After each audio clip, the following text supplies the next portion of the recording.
Hey guys! Tonight we begin with the remarkable life and reign of Queen Elizabeth I, the red-haired titan of Tudor England, who turned being unmarried and outnumbered into something and somehow made being a virgin queen sound less like a choice and more like a threat. So, before you get comfortable, take a moment to like the video and subscribe, but only if you genuinely enjoy what I do here. And let me know in the comments where you're tuning in from and what time it is for you. It's always fascinating to see who's joining us from around the world. Now, dim the lights. Maybe turn on a fan for that soft background hum. And let's ease into tonight's journey together. Elizabeth Tudor's life didn't start with a lullaby. It started with an execution. Born in 1533 in Berlin and Henry VIII, the human equivalent of a walking midlife crisis, Elizabeth entered the world as a royal heir and was demoted faster than a disgraced court jester. Her mother, Anne, was executed on charges of adultery, incest, and witchcraft. Or, as historians now call it, Henry got bored. Elizabeth was 2 when her mom lost her head, literally, and as a finishing touch, Parliament officially declared Elizabeth illegitimate. That's right. Toddler Elizabeth went from princess to political inconvenience with the stroke of a quill. It's the today version of getting cancelled before you've learned to read. She was swiftly removed from court and packed off to the countryside like a bad PR campaign. Her household staff was downsized, her allowance cut, and she was politely ignored by most of the court unless they needed a reminder of how not to marry. One day, she was your grace. The next, just that red-haired kid with the beheaded mom. But here's where Elizabeth broke the mold.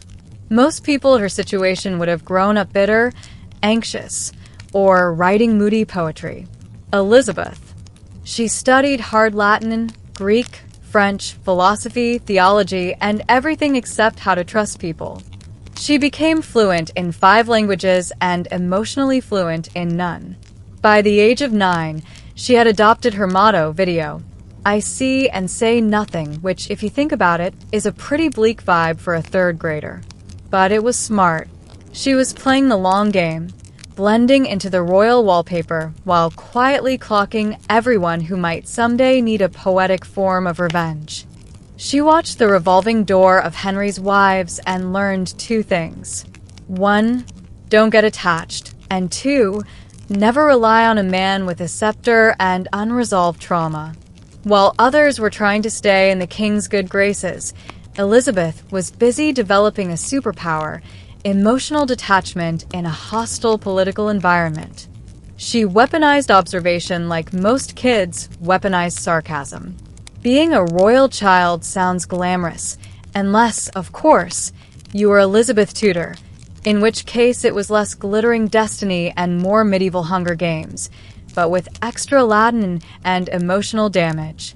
After being declared illegitimate, Elizabeth was raised with just enough dignity to avoid scandal and just enough neglect to know she wasn't wanted. Her education was top tier. She had world-class tutors in languages, classics, and philosophy. But the real curriculum was learning how to survive a royal family that made soap operas look restrained. Her half-siblings were walking cautionary tales.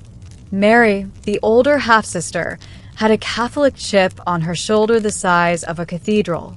Edward, her younger half-brother, was Protestant, dying, and surrounded by nobles who treated the crown like a pass-the-parcel game with blood involved.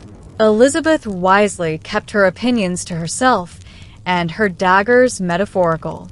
She mastered the fine art of noncommittal nodding. When Protestant reformers visited, she appeared devout.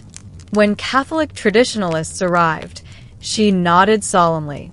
No matter who was in power, she was just the quietly brilliant girl in the corner translating Cicero and not plotting anything, probably. And then there were the stepmothers. So many stepmothers. Catherine Parr, Henry's 6th and final wife, was decent to her. She supported Elizabeth's education and even gave her a taste of something resembling maternal affection. Unfortunately, Catherine then married Thomas Seymour after Henry's death, and things got awkward. Seymour, who was approximately 50% ambition and 50% walking HR violation, got a little too familiar with teenage Elizabeth, waking her up early, tickling her, and chasing her around the garden. Yes, that happened. And no, it wasn't normal back then either. The scandal was swiftly covered up, but the message was clear. Elizabeth was a political target, a potential porn star, and a liability with good cheekbones. She left Catherine's household with her reputation intact and a clear understanding of one thing: trust no one, especially men who smile too much. By her teens, Elizabeth had seen enough betrayal, scheming, and near execution to qualify as a Tudor war veteran. But instead of being traumatized into submission, she simply became better at hiding her reactions. Because in the Tudor world, survival wasn't about strength, it was about strategy. And Elizabeth was already winning. In 1554, Elizabeth got an unexpected invitation from her half-sister, Mary, Queen of England, and a devout Catholic. The occasion was a charming little event called possible treason and imprisonment. Mary was dealing with a Protestant rebellion known as Wyatt's Rebellion. The rebels claimed they were fighting against Mary's upcoming marriage to Philip of Spain, not for Elizabeth. But let's just say Elizabeth's name kept accidentally popping up in conversations. You know, the usual she probably knew something vibes that get people locked up in castles. So Mary had her younger sister hauled to the Tower of London, the place where royals either waited to be executed or miraculously redeemed. Elizabeth, in her early 20s, rode through the Traitor's Gate on a rainy March day, likely wondering if this was the world's worst family reunion. But here's where it gets very Elizabeth.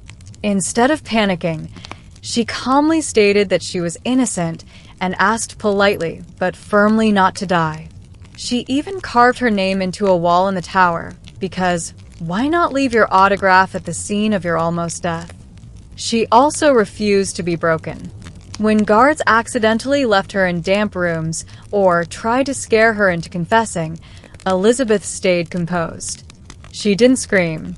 She didn't sob. She didn't even dramatically faint, which frankly was expected behavior for noble women back then. Mary, to her credit, couldn't find enough evidence to execute her, which is always a nice legal threshold. So after a couple of months, Elizabeth was released, kind of. She was transferred to house arrest in the countryside, where she was still under watch, but now with slightly better window views and fewer rats. What Elizabeth learned during this whole ordeal: trust no family member who runs a monarchy. Never assume innocence will save you, and always keep a change of dry clothes nearby, just in case the tower is in your weekend plans. This experience could have broken her. It could have turned her bitter, paranoid, or fanatically devout. Instead, she became sharper, quieter, and more calculating. She walked into the tower as a potential victim. She walked out as a future queen with a mental checklist titled, "People who tried me will be handled later." When Queen Mary died in 1558, most of Europe expected chaos. England had burned Protestants, flirted with Spain, and hovered dangerously close to civil war. The country was broke, anxious, and surrounded by enemies. Kind of like a Tudor group chat gone very wrong and then escalated. Elizabeth. She wasn't the obvious choice. Half the court remembered her as the redhead with the Tower record, and others assumed she'd be quietly removed or married off to a cousin with a country estate. But when Mary died childless, the crown didn't have many options. And Elizabeth didn't wait for an invitation. She rode into London to Cheers. Cheers, that sounded a lot like National Relief. No more burnings. No more Spanish wedding drama. And finally, someone who could read Latin and smile without causing a rebellion. Her coronation in January 1559 was, to put it mildly, a logistical nightmare. London streets were frozen. The route was chaotic, and the nobles weren't sure whether to treat her like a queen or a very clever political boomerang. But Elizabeth didn't care. She stood in front of the nation wearing a dress of golden white, screaming surprise. I lived. She made it clear from day one. This wasn't going to be a reign of apologies. She wasn't going to roll over for the Catholic Church. She wasn't going to marry just to make Spain happy, and she wasn't going to let her advisors run the country while she smiled and waved. Instead, she gave the kind of speech that made old bishops shift uncomfortably in their seats. She promised justice, stability, and unity, and somehow managed to say all of that without confirming her religious allegiance, her marriage plans, or her policy ideas. It was political vagueness with a crown on top. But it worked because Elizabeth didn't need to be specific. She just needed to show that she wasn't her sister and that she could survive and thrive in a world that had tried very hard to erase her. By the end of her coronation day, one thing was crystal clear. England hadn't just gotten a new queen. It had gotten a woman who knew exactly what power looked like and had every intention of keeping it. The second Elizabeth became queen, the marriage offers came flooding in like pigeons to a bread fight. France, Spain, Sweden, and even her courtiers all started suggesting eligible suitors. Tall ones, Catholic ones with questionable beards, but very attractive territories. Because in the 16th century, a woman ruling alone wasn't just unusual, it was terrifying. A single queen. What if she had opinions? What if she made laws while menstruating? What if she didn't immediately hand the keys to her kingdom over to some bearded duke with a good wine cellar? But Elizabeth had a secret weapon. She had no intention of marrying. She knew the second she picked her husband, she'd become queen consort of whoever instead of the actual monarch of England. And that just wasn't going to fly. She'd spent her entire life surviving royal instability.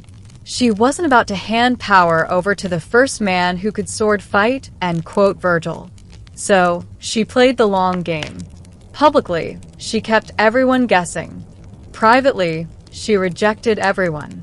She flirted with the idea of marriage the way some people flirt with buying a treadmill. She talked about it a lot and never followed through. And so, she crafted one of the most brilliant political identities in history, the Virgin Queen. Not because she was celibate, historians still debate that, but because it gave her the perfect excuse to stay single while projecting holiness, strength, and national unity. She married England. She said the country was her spouse, which is a very poetic way of saying, I'm too busy for a man. And frankly, none of them are worth the paperwork. Foreign rulers kept trying. Suitors sent portraits, gifts, and armies, occasionally in the wrong order.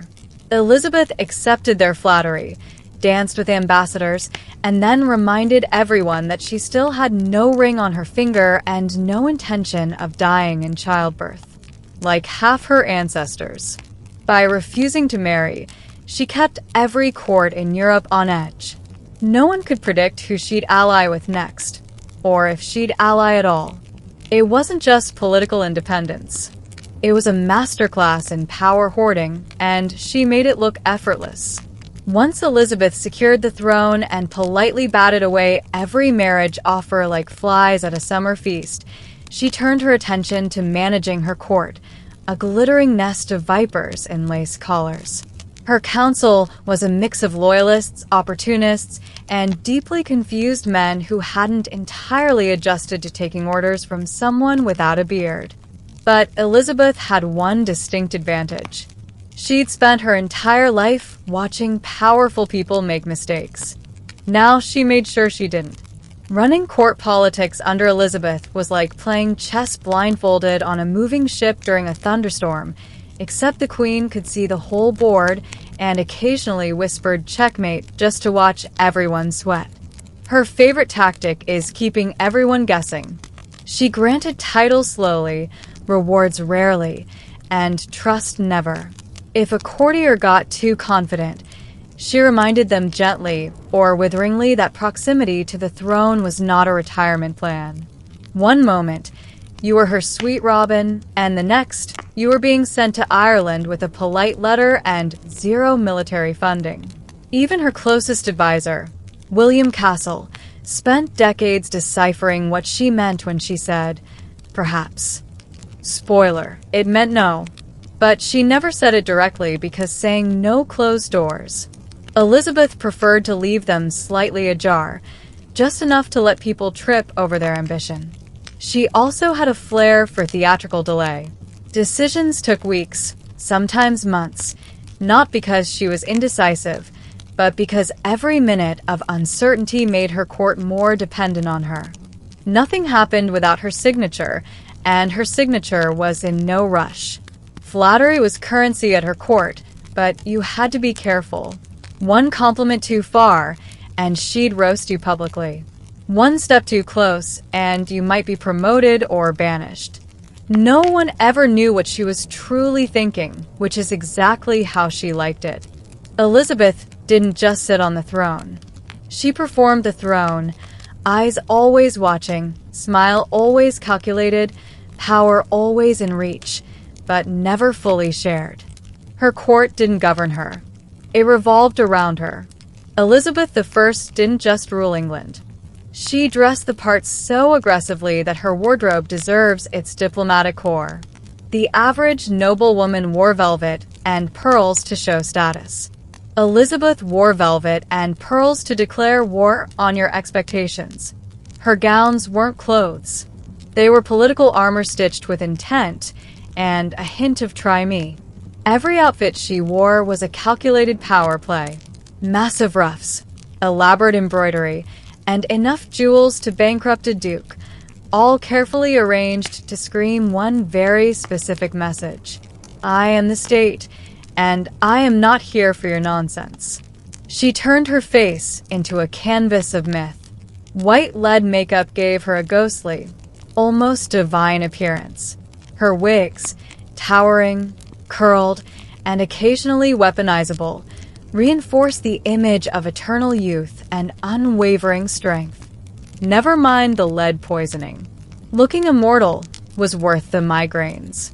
Elizabeth used fashion as a psychological weapon. When she wore white, it wasn't innocence. It was invincibility. When she wore black, it wasn't mourning. It was a menace. Her colors, fabrics, and jewels were selected not for beauty, but for effect. She walked into every room like she owned not just the palace, but the air inside it. And here's the fun part. No one else was allowed to copy her look literally. She passed sumptuary laws about wearing certain fabrics or colors. The message was clear. You may dress up, but you will never dress like me. Even portraits were tightly controlled. You couldn't just paint the queen mid-blink or mid-frown. She had an official mask of youth, a face template painters were required to follow so that she always looked like she hadn't aged a day since 1563. Photoshop Elizabethan edition. But beneath the silks and sequins was cold calculation. Elizabeth understood that image is power. If she looked invincible, people would think twice before challenging her. If she looked otherworldly, people might just forget she was technically a mortal woman navigating a very real, very male world. Elizabeth I didn't just rule a kingdom. She micromanaged it like a CEO with trust issues and a suspicious amount of free time. While most monarchs delegated tasks like foreign policy, religious reform, and not plunging the realm into bankruptcy, Elizabeth preferred the hands-on approach. Letters passed through her hands. Speeches were edited personally. Military campaigns she weighed in on. Portraits approved or destroyed.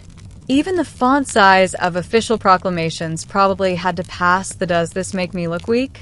test. Her council, led by William Cecil, her long-suffering chief advisor, often found themselves in a never-ending loop of submitting ideas, having them returned with 20 notes in the margins, and then being asked why it hadn't been done yesterday. Working under Elizabeth meant surviving a constant state of polite panic. She wasn't cruel, just relentless. Courtiers dreaded her glares. Ambassadors sweated through every sentence.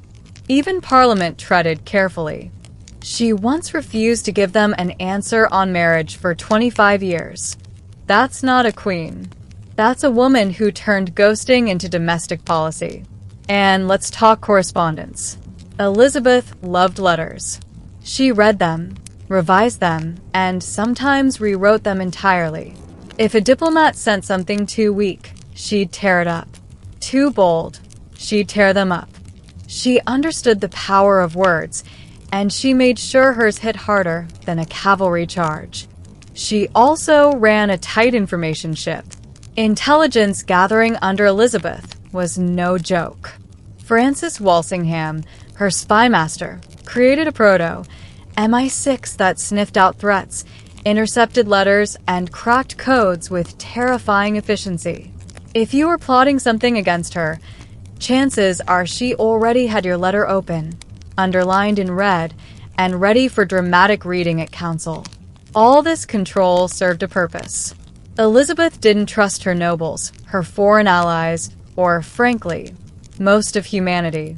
She'd seen what happened when power slipped, and she never planned to let go of hers. The result was a queen who didn't just sit on the throne. She ran the entire operation like a one-woman HR department, war office, branding agency, and crisis hotline. And if anyone complained, they were free to try ruling the kingdom themselves. For about 5 seconds. In 1588, Spain made a terrible mistake. They assumed England would be an easy target. To be fair, the math checked out. Spain had the largest navy in the world, more gold than sense, and a king, Philip II, who thought God was personally rooting for him. England, on the other hand, had fewer ships, less money, and a queen who still hadn't picked a husband or an heir. The whole country looked like it was held together with parchment and Protestant guilt. But Elizabeth didn't panic. She suited up, literally. As the Spanish Armada approached, Elizabeth marched to Tilbury, where her troops were camped, and gave one of the most memorable speeches in royal history. She wore a white velvet dress with a breastplate over it.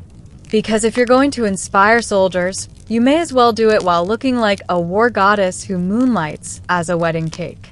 She told her army, "I know I have the body of a weak and feeble woman, but I have the heart and stomach of a king."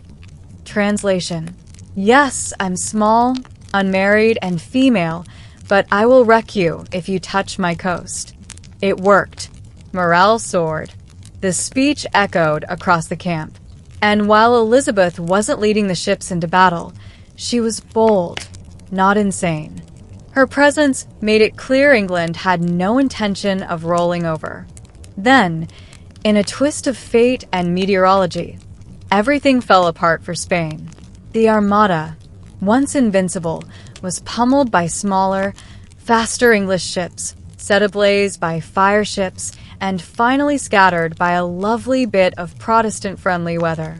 Some Spanish sailors ended up drowning. Others limped home, cold, hungry, and very much not victorious.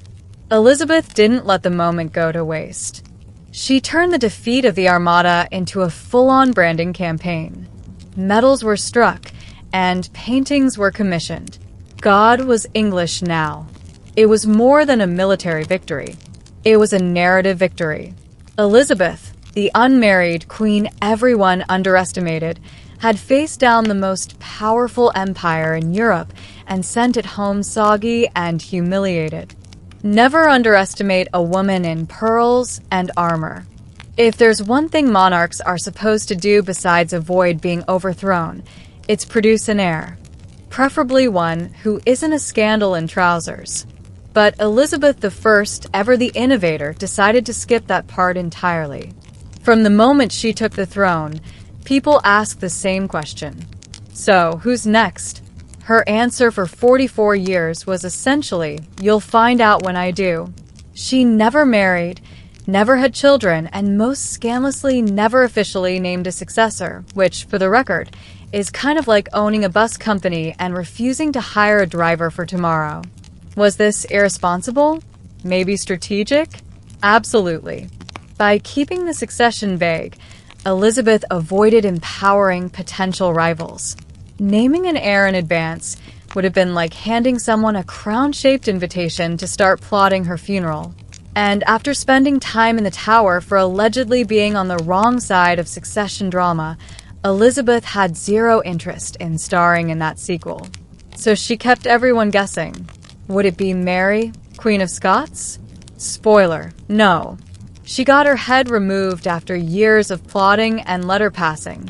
Would it be James of Scotland? Maybe. But no promises, not yet. Foreign diplomats wrote endless reports speculating about her intentions. Her advisors gently, and not so gently, urged her to make it clear. Elizabeth, with the grace of a cat knocking things off a table, refused. She once snapped at Parliament, saying they had no business asking about her successor unless they planned to kill her. Touché, Majesty. But behind the scenes, she likely had James of Scotland in mind. She just didn't say it out loud, because saying it made it real, and making it real meant giving someone else the spotlight. And Elizabeth wasn't about to dim hers for anyone. While Elizabeth I was busy outwitting assassins, dodging marriage proposals, and refusing to name an heir, she also accidentally ushered in one of the greatest cultural booms in English history. Welcome to the Elizabethan and Golden Age, also known as the time when England suddenly got good at poetry, drama, and being extremely dramatic about everything. Let's start with the obvious. William Shakespeare. The Bard of A wrote most of his iconic plays under Elizabeth's reign. You know, Macbeth, Hamlet, A Midsummer Night's Dream, all those cheerful little tales about murder, ghosts, and teenage romance gone wrong. Elizabeth loved the theater and frequently patronized acting companies, even when some of her advisors grumbled that stage plays were corrupting the youth with too many double entendres and not enough scripture. But Elizabeth saw the value in art, not just as entertainment, but as soft power. Theater was the Netflix of the 16th century. If people were watching a play, they weren't rioting. And if the play ended with a strong, clever monarch triumphing over chaos. Even better, she didn't just inspire playwrights. Poets worshipped her in verse. Petratists immortalized her as an ageless goddess. Explorers named entire colonies after her. England under Elizabeth suddenly believed it was the center of the universe, and Elizabeth was very much okay with that. Even science and navigation got a glow-up. While she wasn't launching ships herself, she supported the men who did. People like Sir Walter Raleigh and Sir Francis Drake, who returned from voyages with maps, loot, and more than a few new enemies.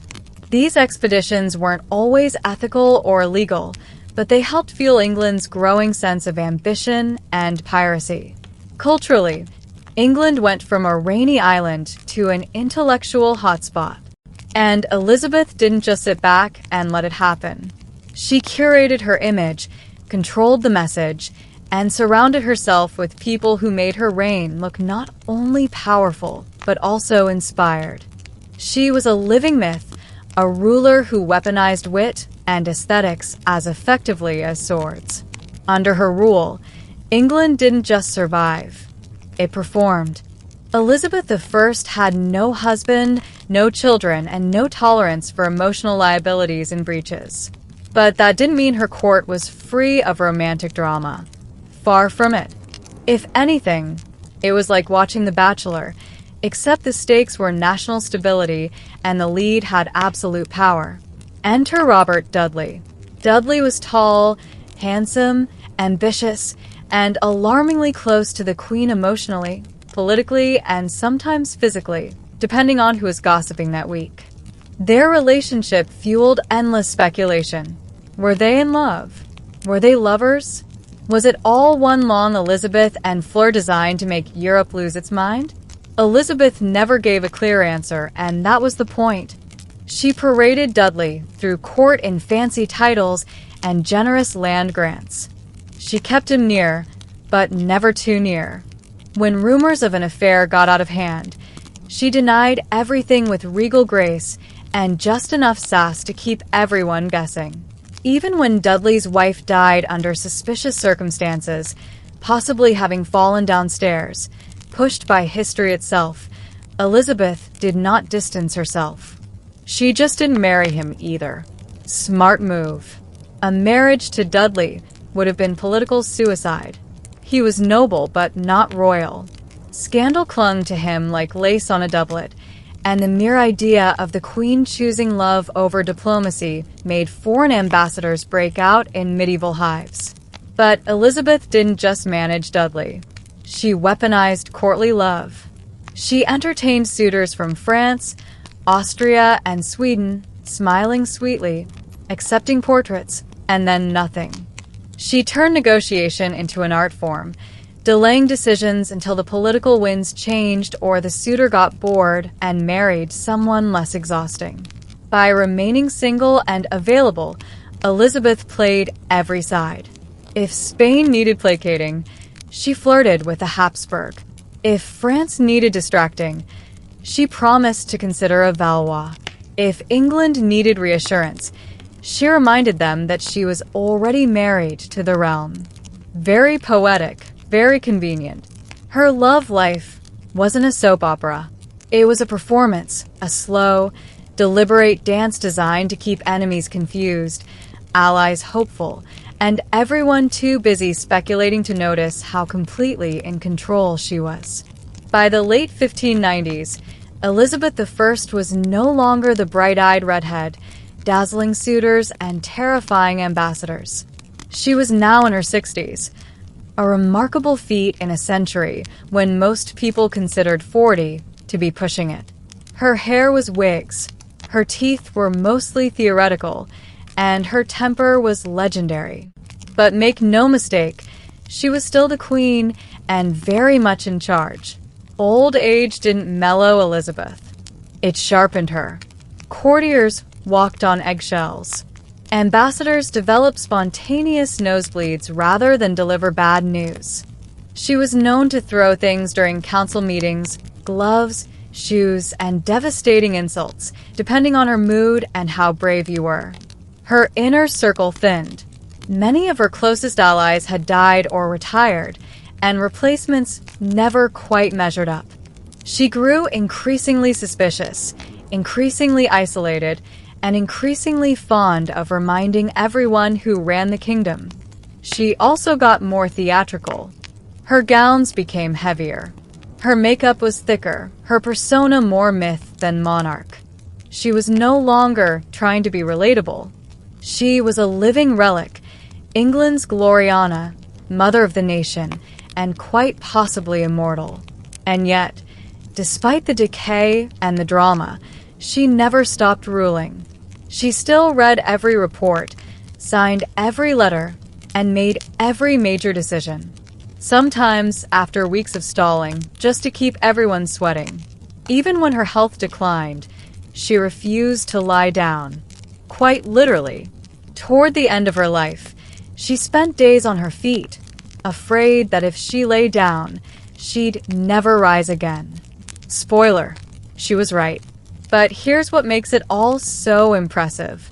Elizabeth could have coasted into her final years with comfort and flattery. She could have handed power to younger advisors, named a successor, or maybe even written a memoir.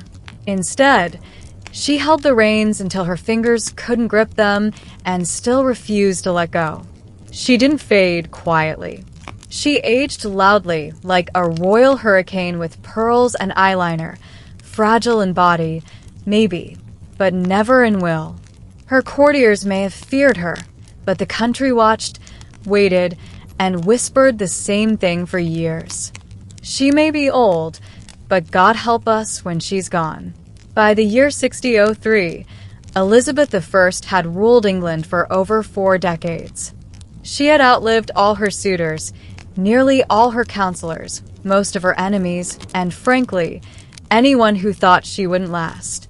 But even for a queen as relentlessly composed as Elizabeth, the curtain eventually had to fall. She just refused to sit down for it. In her final days, Elizabeth fell into a decline physically and emotionally. Her health was failing. The court was whispering. She barely spoke, and when she did, it was often cryptic, mumbled, or laced with Totora melancholy. But the most telling moment was when she wouldn't go to bed. She refused to lie down for days. She stood or sat in a chair, dressed, alert, and determined. Servants pleaded. Physicians begged. Her ladies-in-waiting wept. But Elizabeth, queen of self-control and icon of public image, believed that if she lay down, death would take her. Spoiler. It did anyway, but only after she made it wait. Eventually, her exhaustion overcame even her famously stubborn will, and she was carried to her bed at Richmond Palace. There, surrounded by flickering candles, anxious courtiers, and the dying embers of a truly ridiculous reign, Elizabeth I finally passed. No grand death speech, no royal decree carved in stone, just the quiet end of a woman who had ruled alone, ruled fiercely, and never let anyone see her vulnerable, not even at the end. And yet, even as she faded, she managed one final political maneuver. Though she had refused for years to name a successor, when pressed one last time, she reportedly gestured toward James of Scotland. Not exactly a dramatic endorsement, but in Elizabeth and politics, a subtle nod might as well have been fireworks and a press release. And so, with that quiet motion, the Tudor dynasty ended and the Stuart line began. But Elizabeth didn't go out like a fallen monarch. She went out like a statue, finally stepping off its pedestal. She died as she lived, alone, unbent, and entirely on her terms. Because for Elizabeth, surrender, even to something as inevitable as death, was never really part of the plan. Elizabeth I didn't just leave behind a throne. She left behind a blueprint for how to be unforgettable. She had no husband, no heir, and no dynasty to extend her bloodline. What she had was an idea that a woman could rule not just competently, but brilliantly. That she could dominate politics, diplomacy, fashion, culture, and war, all while being underestimated by literally everyone who met her. Her reign lasted 44 years. In that time, she transformed England from a chaotic, debt-ridden, religiously divided mess into a confident, culturally explosive, internationally feared power. All this while ducking assassinations, religious wars, and centuries of patriarchal expectations that screamed, "Please marry a man and behave." She refused and thrived. Her legacy isn't just the Elizabethan and Golden Ages or the defeat of the Spanish Armada. It's the image she cultivated and controlled so precisely that it lasted for centuries. She became a living myth. Gloriana, the Virgin Queen. Astrea, half goddess, half monarch, fully in charge. Even after death, she controlled the narrative. Her portraits were mass-produced, her speeches were quoted like scripture, and her carefully edited persona became the national symbol of an entire era. And while later historians would try to pick her apart, her temper, her indecision, her vanity, none could deny the scope of what she accomplished alone in a world built to deny her everything. She wasn't perfect. She could be manipulative, ruthless, and emotionally distant. She clung to power long past her prime, alienated allies, and kept the country in suspense for decades. But those flaws were part of the machinery. The myth didn't work without the woman behind it grinding the gears. And let's not forget, she did it all without a king, without an heir, and without ever backing down. So, what is Elizabeth's true legacy? It's not just a period named after her. It's not just Shakespeare, sea captains, or glorious portraits with enough pearls to sink a small boat. It's this. She rewrote the rules and dared everyone else to catch up. And centuries later, we're still talking about her, still debating her, still impressed because queens come and go. But there was only one Elizabeth I. Out of the endless wind-scoured grasslands of Mongolia, where yurts dotted the horizon and horses outnumbered people, something strange began to rise. A city. Not just any city, a capital. And not just any capital. The center of the largest land empire in human history. You'd think Genghis Khan, founder of this empire, would have had no time for palaces. After all, his whole life was one long camping trip powered by conquest. Why settle down when your idea of fun was galloping into China, Persia, or Russia and taking whatever you wanted? But even conquerors get mail. Even world-ruling warlords need a place to store the loot. And so, somewhere between world domination and dinner, Genghis Khan picked a spot in the Oran Valley. It was sacred land, once home to ancient Turk and Uyghur capitals, and it had everything a Mongol needed. Open pastures, flowing rivers, and space to build something worthy of an empire. Now, let's be clear. Genghis didn't build much. He was a man of motion, not masonry. But he did mark the place. A few foundations, a temple here, a market there, enough to plant the seed. And when his son Ogedei inherited the throne, that seed exploded into something no one saw coming. Ogedei Khan, practical yet ambitious, turned that humble beginning into a full-fledged city, Kakram. It had walls. It had roads. It even had plumbing. Mongol plumbing.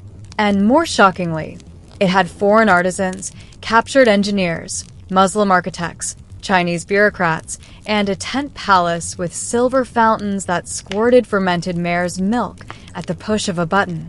Civilized, right? But Karakoram wasn't about extravagance. It was a power move, a message. We may sleep in felt tents, but we rule the world. Here, emissaries from Baghdad and Paris bowed in the same palace. Here, silk met steel, camels met crusaders, and the steppe met the city. The Mongols, once thought too wild to build, were now city planners. And Karakoram wasn't just a capital. It was a contradiction in brick and bone. A place that shouldn't exist but did, right in the heart of the wild. If Genghis Khan was the fire that consumed the world, Ogedei Khan was the one who sat down afterward and asked, "All right, now what do we do with all this?" Inheriting a supersized empire that stretched from Korea to the Caspian Sea, Ogedei had the difficult task of civilizing the chaos. His answer, Karakoram. Ogedei didn't just want a base of operations. He wanted a stage. A world capital that would prove the Mongols weren't just horseback thugs with better aim. No, they were rulers, builders, and organizers. And in classic Mongol fashion, he made it happen fast. First, the layout. Karakoram wasn't random. It was designed with military precision. Square walls, for gates pointing to the cardinal directions, and an inner city that housed the Khan's court. At the center stood the palace of Urgadai, a fusion of tent and temple adorned with gold tiles and painted beams. It looked like a yurt had married a Chinese pagoda, and it worked. Then came the weird part. Ogdai's Karakoram became a cultural smoothie. Here was a Christian church, there a Buddhist stupa. A few steps away, a mosque rang out the call to prayer, right next to a Confucian temple where scribes copied edicts in 5 different scripts, all under one roof, or rather, one sky. Why? Because the Mongols weren't just conquerors. They were collectors of people, ideas, and technologies. Ogedei welcomed envoys, artisans, and scholars from every corner of the empire. He kidnapped the best talent and called it hiring. Persian metalworkers forged coins. Chinese engineers made siege engines. Russian craftsmen carved ivory.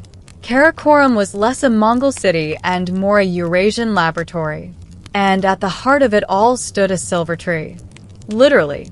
Ogaid commissioned a Franco-Parisian blacksmith to craft a mechanical silver tree with pipes running up the trunk, each one dispensing a different liquor: arag, mead, wine, and rice beer. For lion heads gushed the drinks. It was part force, part art installation, and part royal flex. To the foreign ambassadors arriving from Constantinople or Delhi, Karakorum was confusing.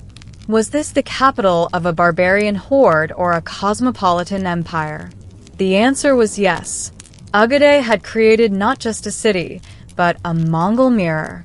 A place that reflected everything they'd taken, twisted it into something new, and made it pour booze from a silver tree. It's easy to imagine Karakorum as a Mongol Las Vegas full of yurts, horses, and wild parties under the stars. But by the mid-13th century, it had become something else entirely, a global diplomatic nerve center. And the strangest part is, it worked. You see, most capitals kept foreign visitors at arm's length.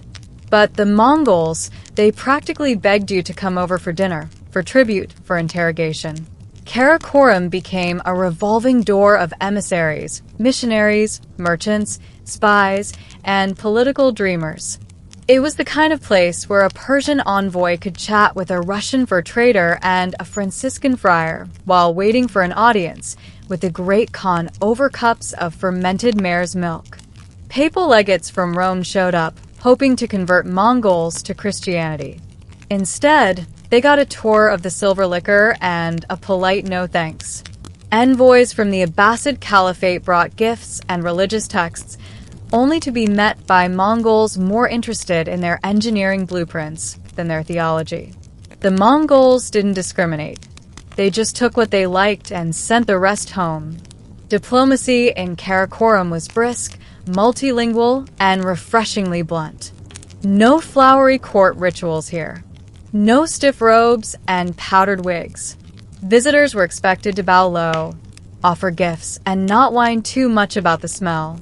In return, they might get gold, horses, or a letter from the Khan promising peace or war, depending on his mood. The Mongol postal system made this all possible. Imagine express mail powered by horses and yurts, a vast relay network of mounted couriers stretching across Asia.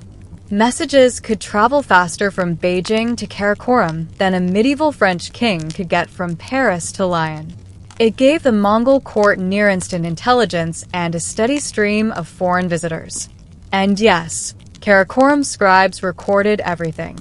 The city's administration was a bureaucratic Frankenstein. Scribes fluent in Uyghur, Chinese, Persian, and Syriac all sat in the same room writing the same decree in 4 different scripts. It wasn't elegant, but it worked. Karakorum wasn't just a city of tents and temples. It was a foreign ministry and a saddlebag. The Mongols didn't just conquer the world. They invited it over, handed it a cup of fermented milk, and asked what it had to offer. If you stumbled into Karakorum expecting dust and dung, you were in for a surprise and possibly a business opportunity. Because while other cities lived off their hinterlands, Karakorum fed on the world. This wasn't just a Mongol capital. It was a trading hub stitched together by force, fear, and fermented camel milk. Under Yugui and his successors, the Mongol Empire did something no one else had managed in centuries. They reopened the Silk Roads and made them safe. Bandits, corrupt toll collectors, and rogue warlords. Not under the Khan's watch. You could travel from Korea to Hungary without losing your caravan, your fingers, or your camels. Sure, you might get taxed, but you wouldn't get robbed. At least not by anyone who wasn't wearing a Mongol uniform. And Karakorum was where all that movement led. Traders arrived in waves. Persians with lapis lazuli, Chinese merchants hauling silk bolts, Russians dragging carts of furs, and Arab dealers carrying perfumes, spices, and sugar. Even European merchants, those few brave or foolish enough, found their way here, looking to score deals on exotic goods or maybe just rubberneck at the capital of the apocalypse. The market was as diverse as the empire. Silk from the south, weapons from the west, ivory carvings from India, scrolls from China, and horses, always horses, from the Mongols themselves. One Italian visitor claimed you could buy a Tibetan prayer wheel, a Baghdad saddle, and a Siberian falcon, all at the same stall. But Karakoram didn't run on free market magic. It was also powered by tribute, the polite word for hand it over or we'll burn your village. Vassal states sent elephants, tigers, scholars, and sometimes princesses to the Khan's court. These gifts weren't just loot. They were messages. We see your authority, and we want to stay alive. The tribute wasn't wasted. Karakoram became a laboratory of luxury. Foreign artisans crafted Mongol-style porcelain. Goldsmiths engraved Genghis Khan's face on everything from goblets to belt buckles. Even the city's sewer system was designed by a captured engineer from Samarkand. Efficiency through conquest. For the Mongols, trade was just conquest's quieter cousin. And Karakoram, it was the tent where both came home to roost. A city where wealth flowed in faster than you could count it, assuming you knew how to count. Imagine walking through Karakoram and hearing a church bell, a muezzin's call to prayer, the rhythmic chanting of Tibetan monks, and the crackle of a shaman's bonfire, all before breakfast. Welcome to the Mongol Empire's spiritual buffet. Most empires picked a religion and forced everyone to smile and nod. Not the Mongols. Genghis Khan didn't care what gods you worshipped as long as you didn't interfere with his taxes or military drafts. That attitude carried into Karakoram, where the only real rule was don't be boring and don't try to convert the Khan. Ogede City became a holy anomaly. A Buddhist stupa sat peacefully beside a notorious Christian church. A mosque echoed the verses of the Quran while Confucian scholars debated ethics in the next courtyard. Even shamans had their place, tossing bones and reading the wind under sacred trees. This wasn't tolerance in the modern rainbow flag-waving sense. It was pragmatic pluralism. The Mongols wanted divine insurance. More religions meant more gods on their side, or at least fewer angry ones. Why risk offending the universe by picking favorites? And religions didn't just coexist in Karakoram. They competed. Each group tried to win favor with the Khan, pitching their doctrines like used chariots. Muslim scholars presented logical proofs of God's unity. Buddhist monks offered serene detachment. Christian envoys brought wine and the promise of eternal life. The Mongols nodded politely and asked if they had any engineers. Sometimes this religious stew boiled over. A Nestorian Christian reportedly got into a public spat with a Buddhist monk about the soul's fate. The Mongols didn't punish either. They just called more witnesses. Nothing like a theology debate to spice up your lunch break. But the Khan's court had an unofficial religion. Power. The clergy of every faith wanted influence, and Karakoram was their pulpit. The Mongols, meanwhile, just wanted results. Could your god make crops grow, find water in the desert, or give victory in battle? Great. Welcome to Karakoram. The city's chaotic sacred landscape reflected the empire itself, diverse, disjointed, and completely under the thumb of Mongol pragmatism. You could burn incense or ring a bell. Just don't question who's in charge. Because in Karakoram, God might be great, but the Khan was greater. For a people who glorified open skies, Karakoram's city walls might seem like a contradiction. After all, Mongols weren't known for building fortresses. They were known for flattening them. But even the most mobile empire eventually needs paperwork and a secure place to keep it.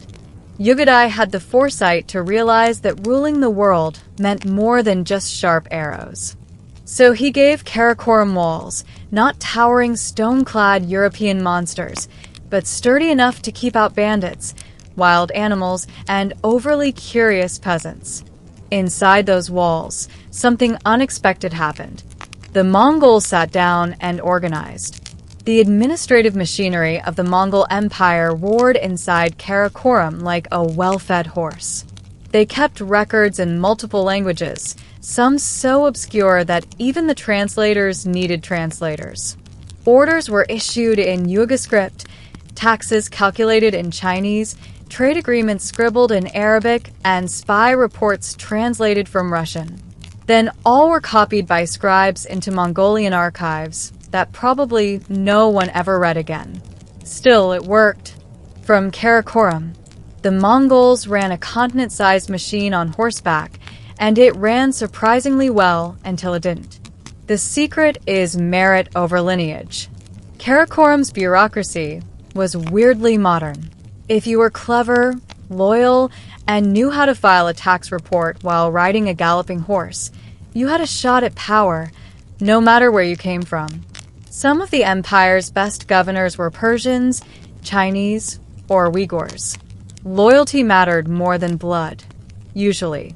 But beneath all the paperwork and silver-plated tree fountains, Karakorum had a darker side, too. Conquest never came clean. Behind every foreign craftsman working on a gold inlay or designing a bathhouse was the memory of a sacked city. Karakorum was a mosaic of stolen brilliance. Its beauty is the direct result of someone else's ruin. And yet the city didn't gloat. It functioned. It adapted. Its walls enclosed not just buildings, but something the Mongols never had before. Infrastructure. This was the brain of the beast, the point on the map, where steps turned to strategy. Out on the frontier, Mongol generals still tore through Europe and Asia like a wildfire. But behind the walls of Karakorum, someone had to keep the empire from tripping over its horse harness. And for a brief, dazzling moment, they did. Empires tend to fall not with a bang, but with an extended, awkward shuffle. Karakorum was no exception. From glittering capital to political afterthought, its descent was less a fiery collapse and more a slow-motion sidestep into irrelevance. The trouble started the moment the Mongols stopped conquering and started inheriting. Genghis Khan's grandsons were less interested in world domination and more interested in arguing. Succession disputes tore through the empire like a plague through a caravan. Suddenly, instead of one Mongol empire, there were four, each with its own Khan, its capital, and its reason to ignore Karakorum. By the time Mung Khan took the throne in 1251, Karakorum still looked the part. Stone walls, silver tree, global diplomats. But the empire's center of gravity had already begun shifting south. China was where the money was, and Mankir's brother, Kublai Khan, who had expensive taste and a soft spot for Chinese luxuries, saw little point in investing further in the windswept steppes. Then came the real blow. Kublai officially moved the capital to what would become Qualik, modern-day Beijing. He built a grand new city, complete with lakes, palaces, and all the sophistication Karakorum lacked. The message was clear. Thanks for the memories, but we're moving on. Karakorum was demoted from imperial brain to dusty outpost. The scribes packed up. The diplomats rooted. Even the famous silver liquor tree likely stopped squirting. It was hard to throw a diplomatic banquet when the only guests were goats. But Karakorum didn't vanish overnight. It limped on for a time, serving as a local power center, a shadow of its former self. There were attempts at revival. Arghun and other later Khans dreamed of returning the capital to its original glory, but the winds of history weren't listening. And then in 1388, the final insult arrived on horseback. The Chinese Ming dynasty sent troops deep into the steppe and leveled the city. Karakorum was razed, its stones repurposed, its artifacts scattered, its name buried in centuries of silence. Today, All that remains are foundations, broken tiles, and the occasional inscription. But once, in the middle of nowhere, Karakoram had been everywhere. A city built by nomads. A contradiction that worked until the empire that birthed it fractured beyond repair. For centuries, Karakoram disappeared like a mirage. A city that once hosted emperors and emissaries is now reduced to dust, rumor, and half-forgotten travelogues. Western scholars dismissed it as Mongol propaganda. Others doubted it ever existed in the first place. But then the ground began to speak. It started in the late 19th century when Russian explorers and German archaeologists went poking around the Oron Valley with shovels and overconfidence. What they found shocked even the skeptics. Buried city walls, Chinese roof tiles, Persian-style bricks, Buddhist artifacts, Islamic coins, Christian crosses, and yes, plumbing. Mongol plumbing. Vindication in the form of ancient drainage systems. The ruins told a clear story. This wasn't just a myth. It was a metropolis, one that housed not only tents and warriors, but also glassmakers, scribes, priests, and engineers. The layout matched descriptions from medieval travelers like William of Rubruck, the Flemish friar who had visited Karakoram in 1254 and documented the city with astonishing detail, right down to the mechanical silver tree. By the 20th century, Mongolian and international archaeologists joined forces. In the 1940s, a Buddhist temple was uncovered on the city's outskirts. In the 1990s, the German-Mongolian Karakoram expedition unearthed more artisan quarters, kilns, bronze molds, and even inscriptions naming. Each shovel of dirt reaffirmed that the Mongols hadn't just burned things, they built, too. But perhaps the greatest rediscovery was psychological. The Mongols were finally being seen as more than horseback savages. Karakoram became Exhibit A in the trial against Western bias, a city where East met West, where nomads made bureaucracy work, and where tolerance, however utilitarian, was enshrined in brick. Modern Mongolia has since reclaimed Karakoram's legacy. Nearby Karakoram, a modest town, now hosts a museum with relics from the old capital.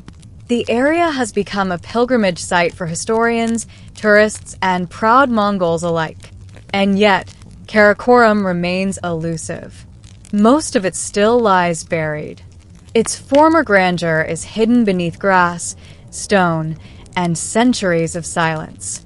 No standing walls, no rebuilt palace, just wind, sky, and the bones of an empire. But when you stand on that ancient ground and close your eyes, you can almost hear it. The clink of coins, the murmur of a dozen languages, and the gurgling of liquor from a silver tree long gone. Karakoram didn't endure in marble or mosaics, but its legacy did. You won't find towering minarets or glistening domes like in Baghdad, orderly Roman aqueducts, or Parisian boulevards. But what Karakoram left behind is something more elusive. Proof that an empire of tents could give rise to a capital of ideas. To the Mongols, the very concept of a fixed capital was radical. They were people born to the saddle, not the stone. Their gods rode the wind, not the chimneys. Yet, Karakoram proved that mobility didn't mean primitiveness. It was the contradiction that worked, at least for a while. It showed the world a new model of imperial power. Decentralized, multilingual, tolerant when convenient, and terrifyingly efficient. Karakoram wasn't just where maps were redrawn. It was where East and West first truly collided. Sometimes literally, sometimes diplomatically. Ideas flowed in both directions, carried not by priests or philosophers, but by Mongol dispatch riders with dust in their teeth and edicts in their saddlebags. The legacy also lived on in cities that replaced it. Kublai Khan's Beijing, then Khanbaliq, owed its very foundation to the administrative logic tested in Karakoram. The Yuan dynasty's capital was just Karakoram in silk robes with better drainage. Even Timur Samarkand and the early Russian capitals absorbed lessons from this city that once sat in the middle of nowhere, yet touched everything. And for Mongolia itself, Karakorum remains a point of national pride, not just as a memory, but as a symbol. It tells the world, and perhaps reminds Mongols themselves, that the empire wasn't all blood and hooves. It was also ink, glass, silver, and surprisingly sophisticated plumbing. Today, if you visit the Orkhon Valley, you won't see much. Rolling hills, a few scattered ruins, and the sound of wind brushing against the steppes, but you'll be standing on what was once the beating heart of the largest contiguous empire in human history. A place where the sons of Genghis Khan tried to turn conquest into civilization.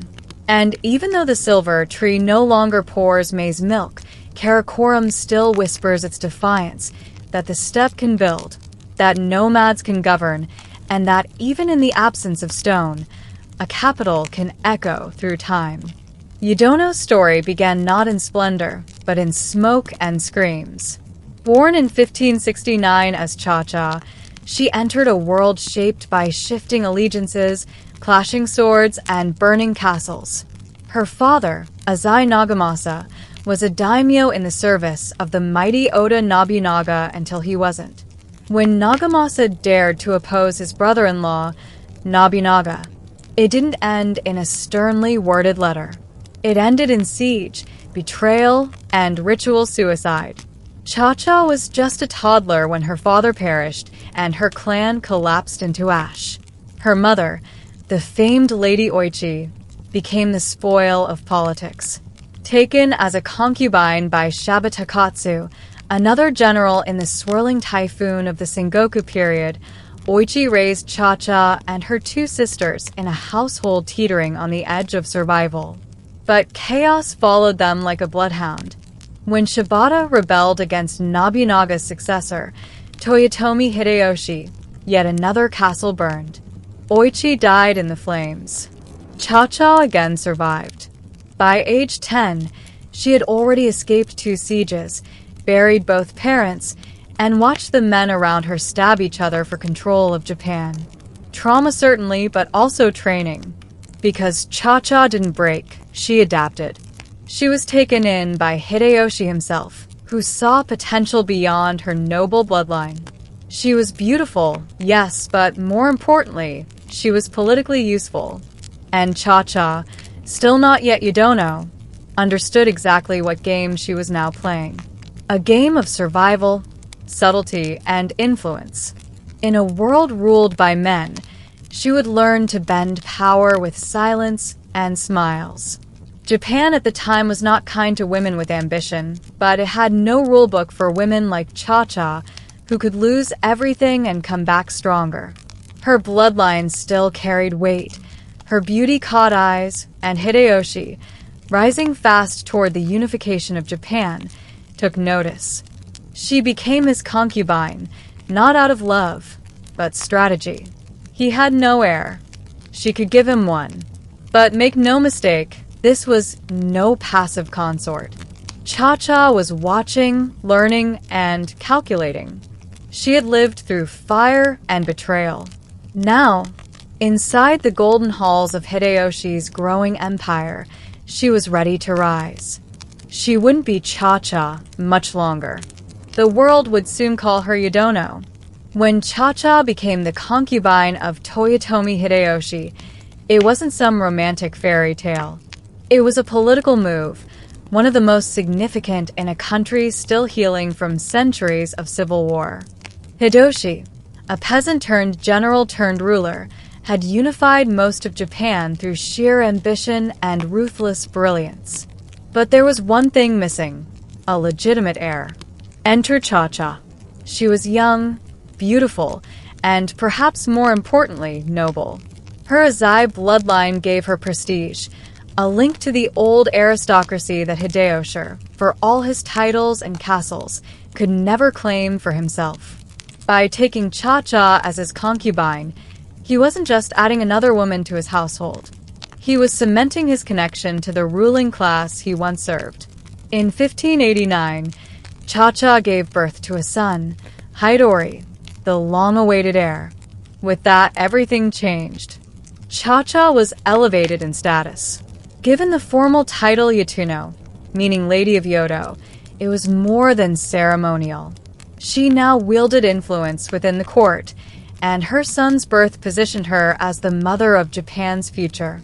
Other wives and concubines, especially Hideyoshi's legal wife, Nene, were sidelined. Yudono had done what none of them could: secure the Toyotomi legacy. And Hideyoshi. He doted on her. He built her a lavish palace. He gave her land. He listened when she spoke. This was no ordinary consort relationship. Yoda Dano wasn't just a womb. She was a whisperer behind the screen, a player in court politics. But behind the scenes, the cracks were already forming. Hideyoshi was aging, erratic, and increasingly obsessed with legacy. He launched 2 disastrous invasions of Korea, driven by delusions of grandeur. Yudeano watched as resources were drained, and the political atmosphere grew tense. She knew what others didn't dare say out loud. Without Hideyoshi, the Toyotomi clan was vulnerable. Her son was still a child. The vassals were loyal now, but only out of fear or ambition. She had lived through regime changes before. She knew how quickly loyalty could turn into rebellion, so she prepared. Yudeano wasn't just a mother now. She was a queen maker, a protector, the iron will beneath the silken kimono. And when Hideyoshi eventually died, she didn't shrink back into the shadows. She stepped forward. When Toyotomi Hideyoshi died in 1598, his death left a vacuum no one could ignore. His son, Hidori, was only 5 years old. The Toyotomi clan, once the unchallenged authority in Japan, was now adrift in dangerous waters. And standing at the helm was Yodo Dano, widow, mother, regent, and power broker. She wasn't officially named ruler, of course. Feudal Japan didn't hand thrones to women, but unofficially, everyone knew who held the reins at Osaka Castle. Yoda Dano wasn't just protecting her son. She was preserving an empire. She understood what men like Tokugawa Ieyasu were already plotting: the quiet dismantling of the Toyotomi regime. Hideyoshi had tried to prevent this. Before his death, he created a council of 5 regents, trusted daimyo, who were supposed to govern together until Hidori came of age. But trusting 5 ambitious warlords to share power, that was like handing swords to 5 tigers and expecting them to take turns politely. Tokugawa Ieyasu didn't wait long. He began consolidating power almost immediately, marrying off relatives, positioning allies, and ignoring council decisions whenever it suited him, and Yudono watched. She didn't confront him. Yet, instead, she built alliances behind closed doors, kept Osaka Castle strong, and ensured that her son remained a visible symbol of continuity. The Toyotomi name still held weight, especially among those wary of Tokugawa's rising influence. While Ieyasu played politics in Edo, Yudono cultivated loyalty through culture. Osaka Castle became a beacon of courtly refinement. Poets, artists, and monks were welcomed. Ceremonies were grand. Gifts were exchanged. Every act reminded the lords of Japan that the Toyotomi legacy still breathed, and that Hidori was no mere puppet. But the balance was fragile. Yudono's mere existence posed a threat.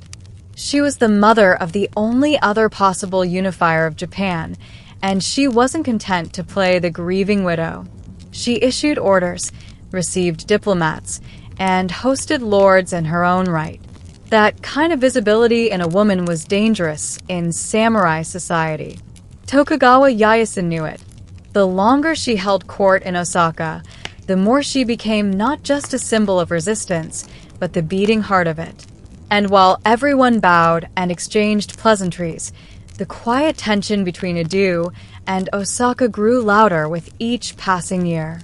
By the early 1600s, Japan was technically at peace. But beneath the polished surface, the country was a powder keg. On one side, Tokugawa Ieyasu, the aging but calculating mastermind who ruled from Edo. On the other hand, Yudono and her young son, Hideyori, were ensconced within the towering walls of Osaka Castle. At first, the tension was slow burning. Yasu had been named a regent, but he had no intention of stepping aside for anyone, not even the heir of his old ally, Hideyoshi. In 6003, he made it official. He named himself shogun. The Tokugawa shogunate had begun, and with it, the slow erasure of the Toyotomi name. Yudono didn't take it lying down. Officially, she remained cordial. There were letters and visits and gifts exchanged between Osaka and Edo, but everyone knew the relationship was a performance, one polite nod away from open defiance. Yudono kept Osaka's gates closed, its armies trained, and its treasury full. The Toyotomi banner still flew, bold as ever. To Ieyasu, that banner was a challenge. Even worse, Hideyori was now a teenager, handsome, educated, and beginning to understand his status. Many samurai who felt sidelined by the new Tokugawa regime began quietly drifting toward Osaka. Yudono welcomed them. She built a shadow court, a network of lords, ronin, and monks who believed that the Tokugawa clan had overstepped and that the true heir still lived. Then came the insult. In 1611, Ieyasu summoned Hideyori to Kyoto to pay homage. Yudono agreed under strict conditions. The meeting was awkward. Hideyori bowed and said the right words. But Yudono made sure her son appeared not as a vassal, but as an equal. Ieyasu was not amused. From that moment on, any illusion of harmony evaporated. Ieyasu ordered the dismantling of Toyotomi defenses. Yudono refused. He accused her of harboring rebels. She sent envoys denying it with veiled threats attached. And then, perhaps most foolishly, one of her monks built a giant bell at a temple in Kyoto. The inscription, "May the Toyotomi rule continue forever." Ieyasu saw it as a declaration of war. Maybe it was. The long-brewing conflict had finally reached its boiling point, and Yudono, no stranger to sieges and betrayals, was already preparing her next move. By 1614, diplomacy had become a distant memory. Tokugawa Ieyasu had seen enough. The Toyotomi clan, nestled in their fortified Osaka castle, wasn't fading quietly into history. Thanks to Yudono, they were making noise. Loud, defiant, symbolic noise. And for Ieyasu, who had spent years cementing his power, one loose end remained. The boy in Osaka and the woman who ruled behind him. So he marched. That winter, Tokugawa launched the first campaign, the Winter Siege of Osaka. Over 200,000 troops surrounded the castle. It wasn't just a military operation. It was a message. Submit or be crushed. Most expected Osaka to fall quickly. After all, it was one city. The Tokugawa army was the largest Japan had ever seen. But they underestimated Yudono. From within the massive stone walls of Osaka Castle, she took command. She consulted generals, reviewed reports, and made strategic decisions with the calm of someone who had spent her entire life outliving enemies. This wasn't new to her. It was the final test, and she passed it. Her son, Hideyori, now a young man, took the field in ceremonial armor, boosting morale. But everyone knew who was steering the ship. Yudono oversaw defenses, reassured allies, and most importantly, kept the people of Osaka united. Under her leadership, the castle held firm. The Tokugawa army launched wave after wave of assaults. They shelled the castle with imported European cannons, undermined the moats, and tried to starve the defenders out. But Osaka's walls, rebuilt thicker under Yodadano's watch, held. The Toyotomi's garrison fought like cornered lions. After months of frustration, Ieyasu sued for peace. Or rather, he offered a trap. The deal? He'd stop the siege if the outer defenses of Osaka Castle were dismantled. Yadono, under pressure and exhausted by bloodshed, agreed. The walls were torn down, the moats were drained, and Osaka Castle was left vulnerable. It was a devastating mistake. Some say Yadono never trusted Ieyasu's offer. Others believe she was forced into it by pro-peace factions at court. Whatever the reason, the damage was done. The winter siege had ended, but the war was far from over. Yadono knew what was coming next, and this time, there would be no negotiations. The peace of winter was a lie. By the spring of 1615, Tokugawa Ieyasu returned, not as a negotiator, but as an executioner. The outer moats of Osaka Castle had been filled in. The outer walls were gone, and Yadono knew she had signed her death warrant. This was no siege of patience. This was the summer campaign, a full-blown assault meant to wipe the Toyotomi name off the map. Ieyasu brought an army once again, massive in size and merciless in intent. This time, there would be no talk of surrender, only annihilation. Inside the castle, Yadono braced herself, but she was not broken. She rallied what remained of her supporters, samurai, ronin, and desperate allies who had nowhere else to go. Her son, Hidori, now 21, took on the role of commander. But as before, it was his mother who managed the castle's resolve. Every corner of Osaka was turned into a fortress. Women boiled water for defense. Artisans turned tools into weapons. The castle, despite its damage, roared back to life. It wasn't just about survival now. It was about legacy, pride, and honor. The battles were brutal. The defenders fought valiantly, launching surprise attacks and night raids. For a time, it even seemed like the tide might turn, but the numbers didn't lie. The Tokugawa forces were too many, too well supplied, and too determined to let Osaka survive. On June 4th, Tokugawa troops breached the final defenses. Hideyano, realizing that all was lost, prepared for the end. She and Hideyori retreated to a fireproof tower deep within the castle grounds. Some urged her to flee, to dress as a servant, and slip away, but she refused. She had lived through sieges as a child, survived palace politics, ruled from behind the curtain, and defied one of the most powerful men in Japanese history. But now, with fire consuming the castle and enemy troops at the gates, there would be no retreat, no humiliation. Together with her son, she committed seppuku, ritual suicide. Mother and heir died as one. The Toyotomi line was extinguished in blood and smoke. The Tokugawa had won, but they hadn't broken her. Yadono went out on her terms, just as she had lived. To the outside world, Yadono may have appeared only as a grieving mother or a defiant consort. But behind the stone walls of Osaka Castle, she was something far more dangerous. A strategist, a negotiator, and a quiet ruler who understood the fragile mechanics of power better than most men around her. In a society that didn't allow women to rule, she effectively did just that. She held court, received emissaries, and managed political alliances. While her son Hidori was technically the head of the Toyotomi clan, Yododano was its backbone. She controlled the flow of information, oversaw finances, and guided Hideyori's decisions. He was the face, she was the spine. Her private chambers were not just places of rest. They were command centers. From them, she coordinated defenses, made diplomatic overtures, and balanced the delicate art of resistance. She wasn't impulsive or reckless.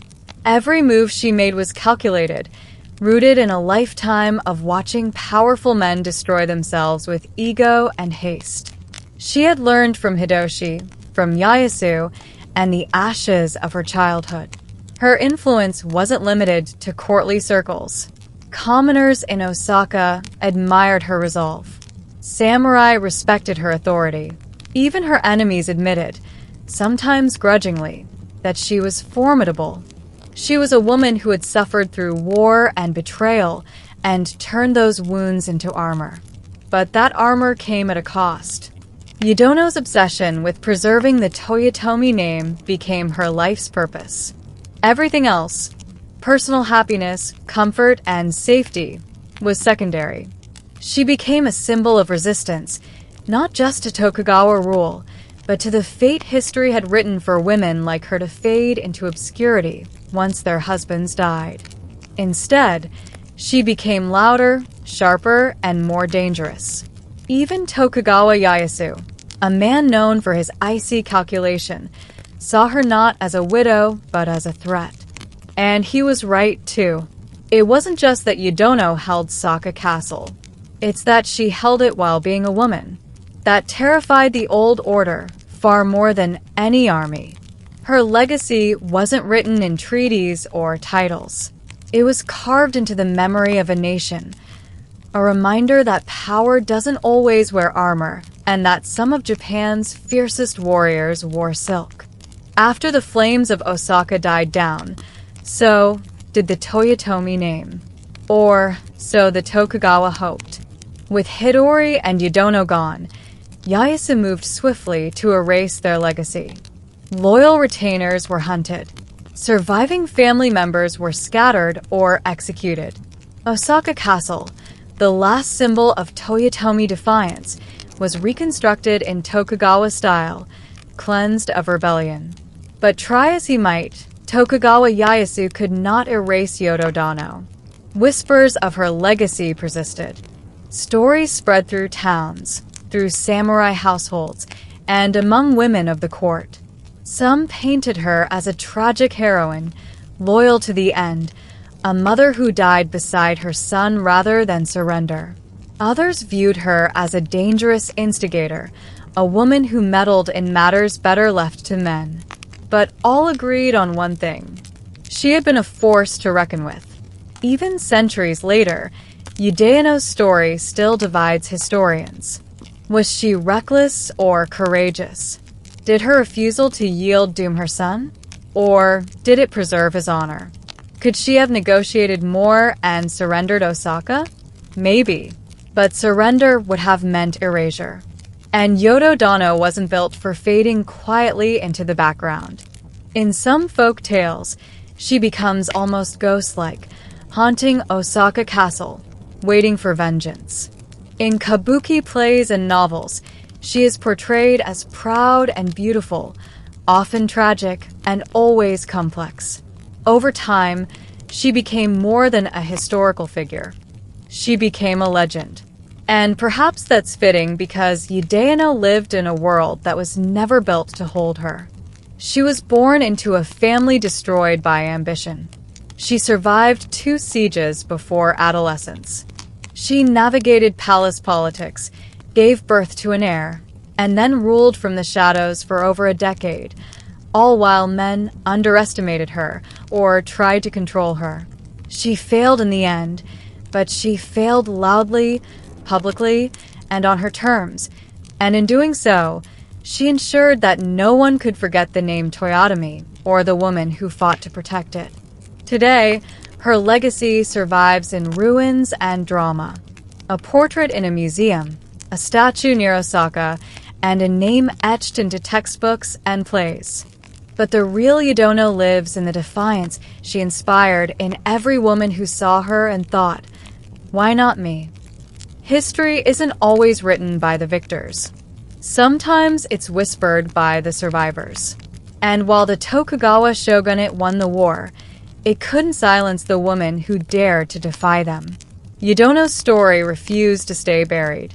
For centuries, her legacy has walked a razor's edge between reverence and revision. Tokugawa-era chronicles often painted her as manipulative, proud, and dangerous. Everything a proper woman of the time did was not supposed to be convenient, was it?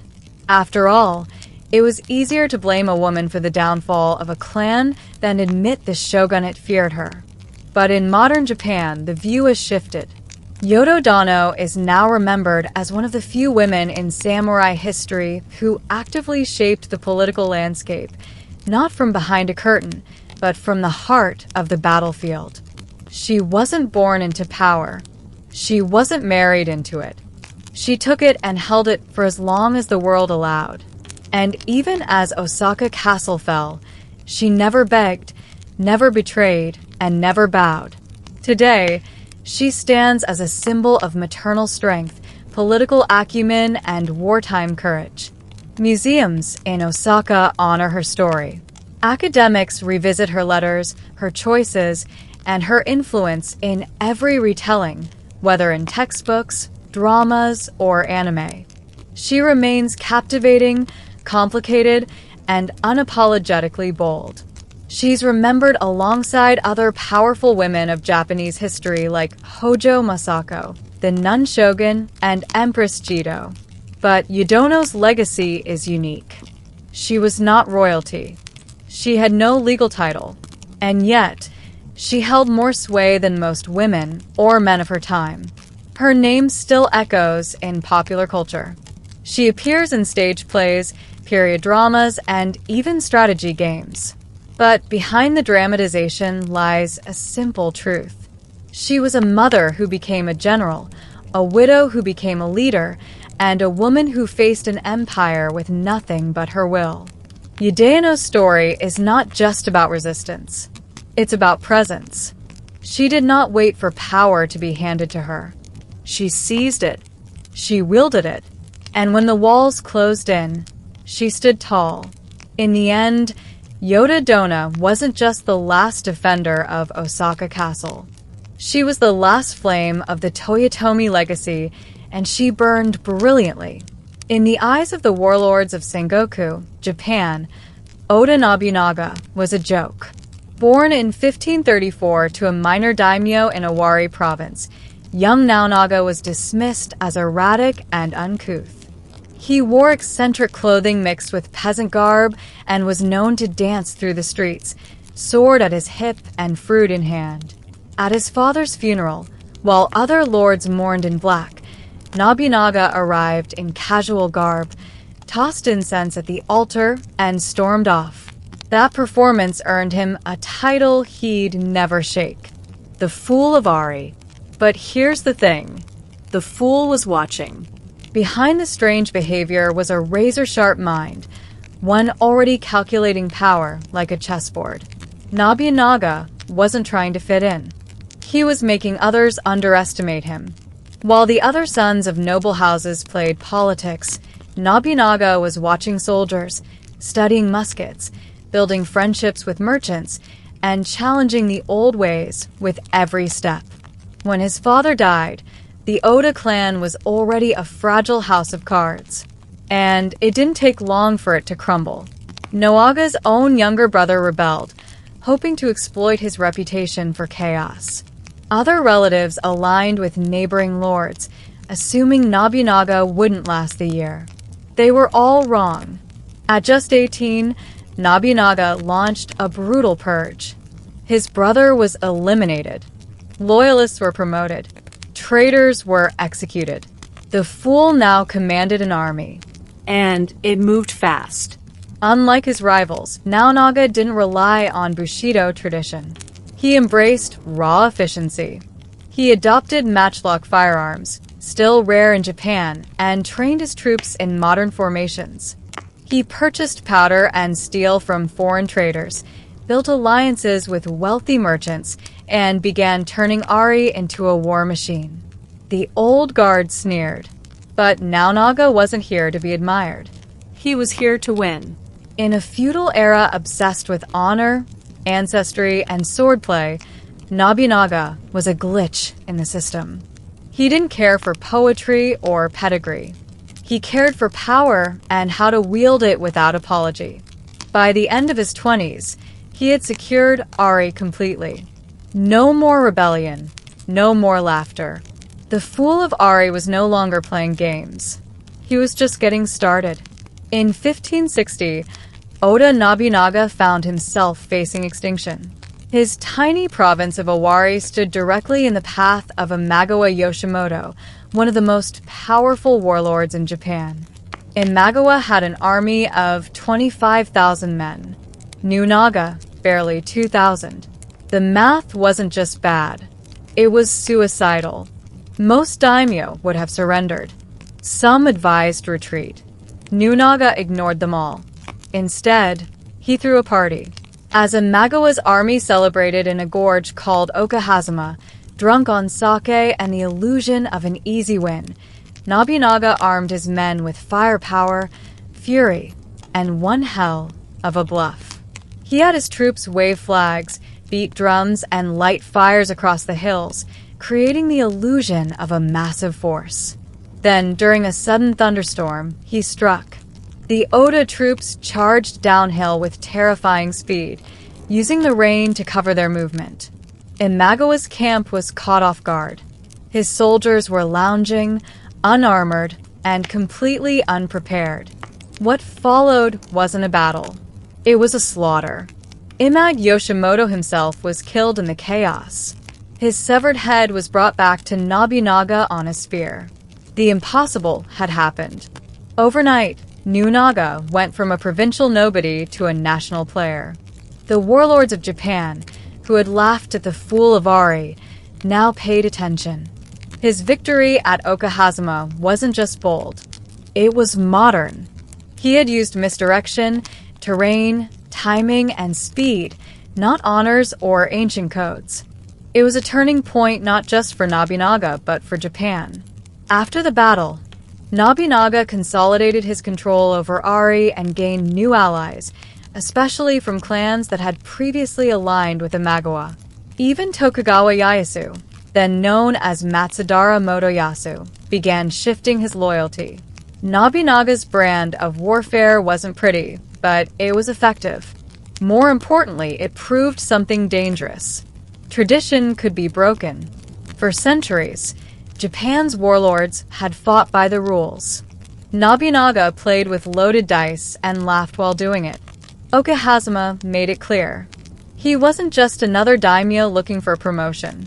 He was trying to break the entire game.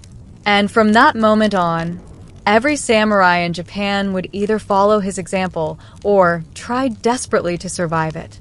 Fresh off the blood-soaked miracle at Okazama, Nobunaga knew momentum was everything. Victory had made him a name, but not yet a ruler. To unify Japan, he needed something bigger than swords. He needed legitimacy. Enter Ashikaga Yoshiaki, a wandering, powerless noble from a collapsed shogunate. His brother, the last Ashikaga shogun, had been assassinated, and now Yoshiaki was looking for someone to restore him to power. Every daimyo turned him away. New Naga said, "Sure, if I can pull the strings." In 1568, Nobunaga marched on Kyoto, the imperial capital. No one expected him to get that far. But thanks to rapid troop movement, bribed border lords, and Ninaga's new alliance with Tokugawa Ieyasu, the gates fell with barely a fight. Naga installed Yoshiaki as shogun, then kept him on a very short leash. To the public, Naga was the protector of the shogunate. In practice, he ruled Kyoto like a general manager with absolute authority. But not everyone welcomed him. The capital's old money, court nobles, temple authorities, and merchant guilds were horrified by Nobunaga's bluntness. He didn't bow. He didn't flatter. He didn't pretend the past mattered. He tore down old barriers between classes, imposed brutal taxes, and stationed soldiers wherever he pleased. The samurai elite had never seen anything like it. The tension worsened when Yoshiaki realized he was a puppet. He began plotting behind Nobunaga's back, secretly rallying opposition among Buddhist monks and rival warlords like the Takeda and Mori clans. Nobunaga responded with swift violence and cutting sarcasm. He had no patience for decorative rulers, but betrayal was the cost of change. Nobunaga embraced it. Rather than trying to win everyone over, he built a coalition of merit over birth. Men like Toyotomi Hideyoshi, a peasant-turned-genius administrator, and Akechi Mitsuhide, a refined court samurai with a calculating mind. They weren't just warriors. They were thinkers. Nobunaga's inner circle wasn't noble. It was effective. As enemies circled, Nobunaga kept pushing forward. He built roads, regulated markets, banned private tolls, and made it clear he wasn't restoring Japan. He was reinventing it. And if the shogun or the temples or the aristocracy didn't like it, too bad. They'd had their turn. If there was one institution that dared to stand against Oden Nobunaga, it wasn't a rival clan.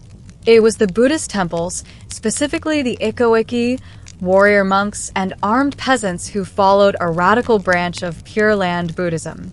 They didn't just pray. They fought. They held land, collected taxes, and even formed their armies. Their strongholds weren't just temples. They were fortresses. The biggest of them all, Enryakuji, is perched at the top of Mount H, overlooking Kyoto. To Nobunaga, these monks weren't spiritual. They were political and, worse, disloyal. Many of them had backed his enemies. They issued edicts, incited rebellions, and refused to bow to his authority. So in 1571, he made a decision that would stain his legacy forever. He marched 30,000 troops to Mount Y. The monks expected a siege. What they got was an extermination. Nobunaga ordered the destruction of Enryakuji, and he meant complete. His men torched the temples, slaughtered resisting monks, and killed anyone who got in the way. Women, children, the elderly, and pilgrims. The mountain burned for days. Some accounts say over 20,000 people died. It wasn't just cruelty. It was a message. No one, Nobunaga declared, shall ever again use religion to threaten the state. The shockwaves were immediate. The elite were horrified. Even his generals flinched. But the effect was undeniable. Other temples quickly backed down. The Koiki panicked, abandoning outposts. Nobunaga, once seen as an upstart, was now feared as something far more dangerous. A reformer who didn't care about sacred cows. And this wasn't a one-off. In the years that followed, he laid siege to other temples, including the massive Ishiyama Honganji fortress in Osaka. 10 years of bloodshed followed. 10 years. Nobunaga even used naval blockades, unheard of for inland warlords. He would not tolerate pockets of religious resistance. Some saw him as a demon, others as a necessary evil. But to Nobunaga, he was simply clearing the rot. Tradition had kept Japan fragmented. Religion had sheltered warlords and rebellions. To unify the country, he had to burn the old world down, literally. And so, the fires of Mount, he didn't just destroy temples. He lit the way for a new Japan. One built not on prayer, but on powder, steel, and order. One of Nobunaga's most revolutionary moves was his embrace of firearms, a weapon almost every traditional samurai despised. When Portuguese traders arrived in Japan in 1543, they brought with them the matchlock arquebus, a crude but deadly gun. Most daimyo dismissed it as a novelty, too slow and unreliable to replace the sword. Nobunaga saw potential. He purchased guns in bulk, imported gunpowder, and trained his soldiers in new tactics. Nobunaga's men formed organized volley fire units coordinated to create near-constant gunfire, an innovation unheard of in Japan. At the Battle of Nagashino in 1575, Ninaga's use of tens of thousands of arquebusiers behind wooden stockades decimated the famed cavalry charges of the Tekwa clan, changing the face of samurai warfare forever. This wasn't just tactical genius. It was a cultural revolution. The samurai code prized swordsmanship, face-to-face combat, and honor in battle. Guns reduced all that to efficiency and sheer destructive power. Nobunaga shattered centuries of tradition, showing that technology and strategy trumped ritual. His opponents struggled to adapt. Many were reluctant to train peasants as soldiers armed with firearms. Nobunaga wasn't. His armies included commoners, merchants, and ronin, all trained to fight with guns and discipline. This changed the social fabric of Japan. Nobunaga wasn't just unifying provinces. He was breaking down the old class hierarchies. A foot soldier with a matchlock could kill a samurai on horseback. Ninaga's gun tactics became a model for the future. Daimyo across Japan scrambled to acquire firearms and reorganize their armies. The gun was no longer foreign. It was Japanese. The success of Nobunaga's modern warfare extended beyond battles. It created a centralized, disciplined military that could enforce order and push back the power of religious enclaves and rival lords. It laid the foundation for the unification of Japan. In embracing the firearm, Nobunaga rewrote the rules of engagement and the rules of society. He wasn't just a warlord. He was a revolutionary. By the late 1570s, Nobunaga had transformed from a regional troublemaker into the most powerful daimyo in central Japan. But he wasn't done yet. The country remained fractured, ruled by a patchwork of rival clans, autonomous temples, and petty warlords who refused to bow. Ninaga's goal was clear: unify Japan under his rule. But that meant more than winning battles. It meant breaking centuries-old social orders, political traditions, and cultural norms. One of his key strategies was a ruthless campaign against rival clans who opposed his dominance. The Tiyada clan, famed for their cavalry, were among the most feared. Ninaga's victory at the Battle of Nagashino broke their power, signaling a shift from mounted warfare to gunpowder dominance. At the same time, Nobunaga secured alliances with key families like the Tokugawa, led by Ieyasu, who was building his base in eastern Japan. These alliances weren't built on trust, but mutual benefit and fear. Nobunaga was as savvy in diplomacy as he was on the battlefield. But Nobunaga's reforms extended beyond war. He restructured the economy, promoting free markets and road building, easing trade between provinces. He abolished tolls on highways, allowing goods and armies to move faster. This not only increased his tax revenues, but also weakened his rivals, who relied on tolls for income. Religious institutions that threatened his authority were dealt with harshly, as we saw with the burning of Mount H and the protracted siege of Ishiyama Hongenji. Nobunaga refused to allow any power to rival his own, even if cloaked in prayer. In the imperial capital of Kyoto, Nobunaga exerted influence over the emperor and court nobles, using them to legitimize his rule while keeping real power firmly in his hands. By the time Nobunaga controlled vast swaths of Japan's heartland, the unification process was irreversible. Yet, despite his power and reforms, Nobunaga was not universally loved. His methods were brutal, his disdain for tradition shocking. Nobles whispered that he was a demon, while commoners feared the fires of his campaigns. Still, his vision of a unified Japan was clear and inexorable. The stage was set for the next chapter in Japanese history. One of Nobunaga's successors would continue, but none could begin without him. Despite his overwhelming power and sweeping reforms, Oda Nobunaga's rise was cut short by betrayal. A dramatic twist fitting for a man who rewrote Japan's rules. In 1582, Nobunaga was resting at Hanji Temple in Kyoto, vulnerable and isolated. His general and longtime ally, Akechi Mitsuhide, turned against him in a shocking coup. Akechi's forces surrounded the temple, cutting off Nobunaga's escape routes. Outnumbered and trapped, Nobunaga chose to take his own life rather than be captured. The reasons for Mitsuhide's betrayal remain murky. Some say it was personal resentment over mistreatment. Others suggest political calculations or pressure from rival clans. What is clear is that Mitsuhide underestimated Nobunaga's legacy. His rebellion lasted only 13 days before he was defeated by Toyotomi Hideyoshi, Nobunaga's loyal general, who quickly avenged his lord's death and took up the banner of unification. Nobunaga's death sent shockwaves through Japan. The man who had upended centuries of tradition and crushed countless enemies was gone in a single day. But his vision lived on.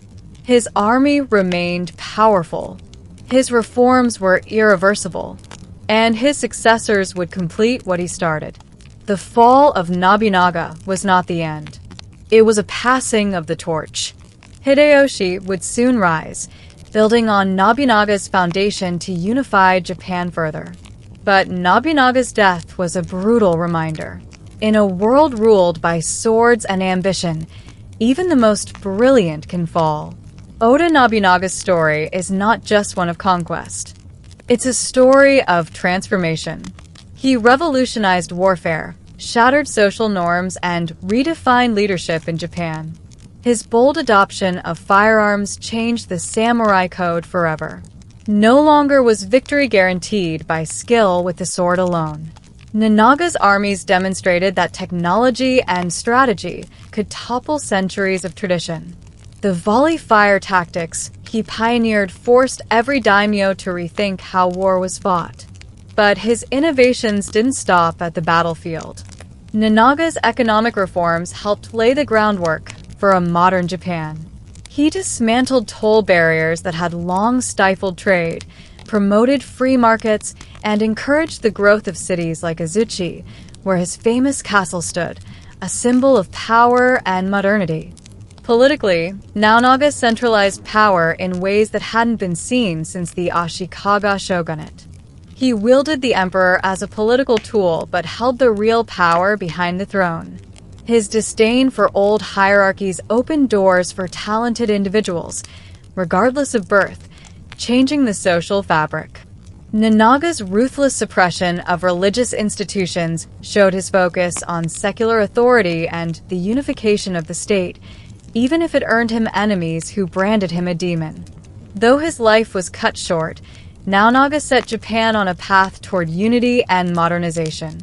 His successors, Toyotomi Hideyoshi and Tokugawa Ieyasu, would finish the job, but none would have succeeded without the groundwork he laid. Today, Nobunaga is remembered as a visionary, a man who saw beyond the customs of his time and dared to forge a new future with fire and steel. Though Oda Nobunaga's life ended abruptly at Hanji, his impact on Japan's history echoes through the centuries. He was a man who refused to be bound by tradition, a visionary who saw that the future demanded change, even if it meant burning down the old to build something new. Nobunaga's innovations in warfare permanently altered the samurai's way of life. His embrace of firearms and mass volley tactics made cavalry charges and sword duels obsolete. This shift democratized power on the battlefield, allowing common soldiers with guns to challenge noble samurai with swords. Politically, Nobunaga shattered the feudal stagnation that had held Japan in constant warfare for over a century. By centralizing authority and breaking the power of rebellious religious institutions, he paved the way for the eventual unification of Japan under a strong central government. His economic reforms encouraged urban growth and free trade, helping Japan transition from a fragmented feudal economy into a more connected and prosperous society. His castle at Azuchi wasn't just a fortress.